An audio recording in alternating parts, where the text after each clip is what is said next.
Assalamualaikum warahmatullahi wabarakatuh, teman-teman sekalian. Selamat berjumpa kembali dengan mata kuliah pengantar manajemen sains di pertemuan keempat dengan tema Rich Picture.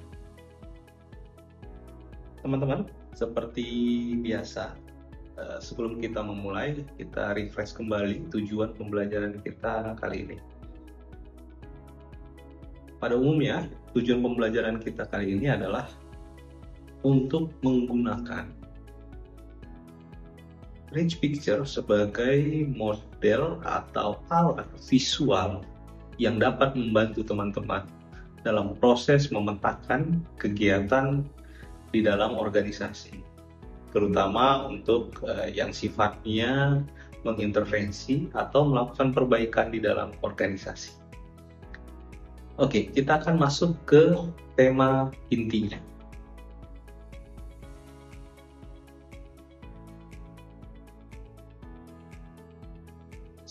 Dasar-dasar dari Rich Picture pada umumnya adalah Rich Picture adalah visualisasi yang bebas.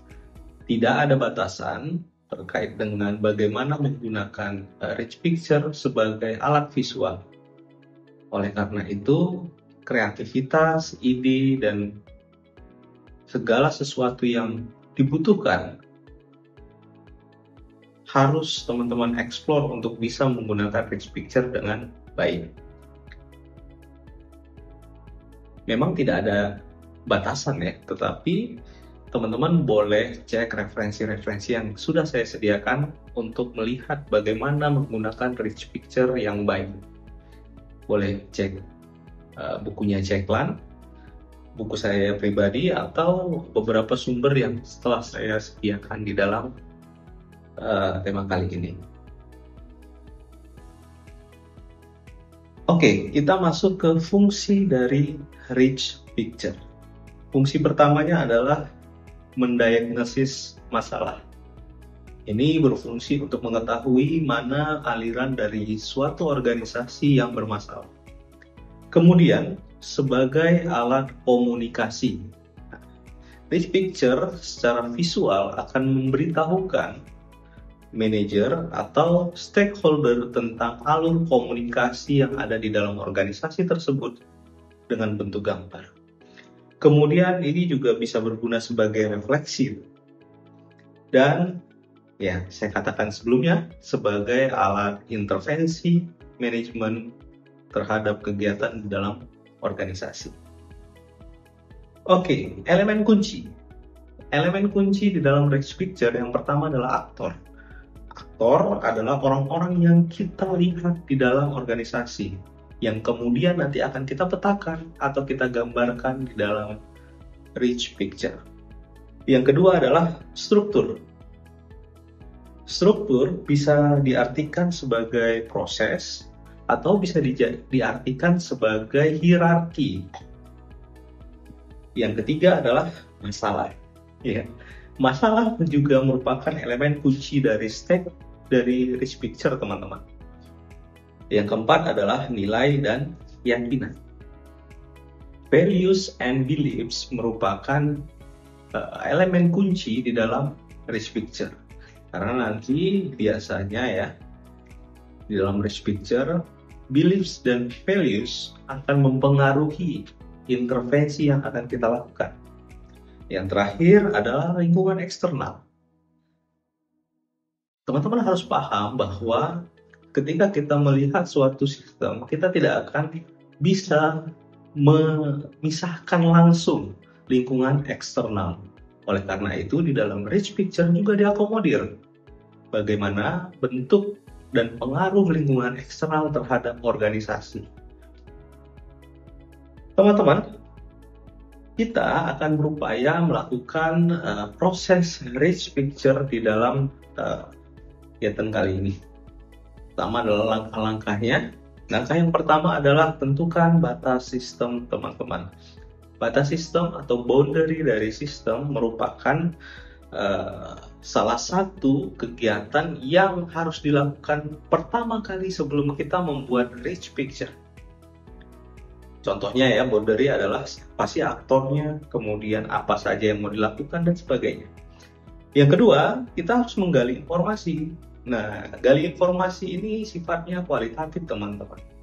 Kualitatif bisa berupa wawancara, bisa observasi, bisa melihat dokumen SOP yang sudah ada saat ini, ataupun hal-hal yang berhubungan dengan aliran informasi di dalam organisasi. Yang berikutnya adalah dinamika di dalam organisasi. Nah, proses melihat dinamika ini kita bisa menggunakan pendekatan observasi langsung terhadap apa saja kegiatan yang dilakukan oleh aktor-aktor di dalam organisasi tersebut. Nah, nanti kita akan gambarkan di dalam rich picture. Berikutnya adalah mengidentifikasi value dan belief tadi. Nah, untuk mengidentifikasi value dan belief, nilai dan kepercayaan di dalam organisasi tersebut, masing-masing aktor harus diberikan pertanyaan-pertanyaan spesifik ketika wawancara. Nah, ketika semua elemen kunci tadi sudah kita penuhi, kemudian data-datanya sudah kita penuhi, kemudian kita akan melakukan proses menggambar. Teman-teman boleh menggunakan alat apa saja, emoticon atau gambar-gambar yang lucu-lucu boleh. Yang penting dia menggambarkan karakteristik dari elemen-elemen kunci tadi. Nah, setelah gambarnya sudah jadi, maka tahapan selanjutnya adalah revisi atau melakukan refleksi terhadap gambar tersebut. Apakah gambar tersebut sudah mewakilkan atau tidak? Proses refleksi bisa kita lakukan pribadi, kita berdiskusi dengan kolega kita, bertanya, atau kita mengkonfirmasi langsung ke organisasi tersebut. Teman-teman,